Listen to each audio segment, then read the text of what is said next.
अमीर बालाज कत्ल केस में बड़ी पेशरफ्त सामने आई है। पंजाब पुलिस की जानिब से अमीर बालाज टीपू कत्ल केस के मरकजी मुलजिम ख्वाजा तारीफ गुलशन उर्फ तीफी बट की दुबई से गिरफ्तारी और पाकिस्तान मुंतकिली एक अहम पेशरफ्त है, जो न सिर्फ कानून नाफिज करने वाले इदारों की बैनुल अक़वामी सतह पर बढ़ती हुई फालियत को जाहिर करती है, बल्कि इस बात की भी अलामत है कि माजी में ताकतवर समझे जाने वाले अफराद अब कानून के शिकंजे से बच नहीं सकते।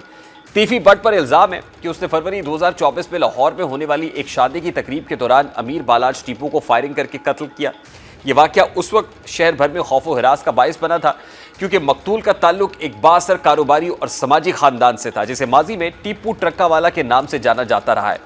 तीफी बट की गिरफ्तारी से कबल इस मुकदमे के कई अहम किरदार या तो पुलिस मुकाबलों में मारे जा चुके थे या मुल्क से फरार हो गए थे, जिनमें एहसन शाह भी शामिल है, जो मुबैना तौर पर इस केस का मरकजी किरदार था। ताहम तीफी बट की गिरफ्तारी से केस में एक नई जान पड़ गई है, क्योंकि अब अदालत में बराह रास्त सबूत और बयानात सामने आने का इम्कान बढ़ गया है। यानी तीफी बट की गिरफ्तारी और वतन वापसी केस में अहम मोड़ साबित हो सकती है। बहरहाल दुबई की अदालत में जब तीफी बट को पेश किया गया तो उसने रज़ाकाराना तौर पर पाकिस्तान वापसी और मुकदमात का सामना करने की हामी भरी, जिसके बाद उसको पंजाब पुलिस के हवाले किया गया। ये पहलू और है कि एक तवील अरसे तक बैरून मुल्क रहने के बाद एक मतलूब शख्स का अज खुद वतन वापसी पर आमादा होना महज कानूनी दबाव का नतीजा नहीं, बल्कि मुमकिना तौर पर बैनुल अक़वामी सतह पर बढ़ती हुई पुलिस राब्ताकारी और सफारती ताउन की अलामत भी है। अब देखना यह है कि इस केस से अल्टीमेटली निकलता क्या है, क्या ये कंक्लूसिव हो पाता है या नहीं।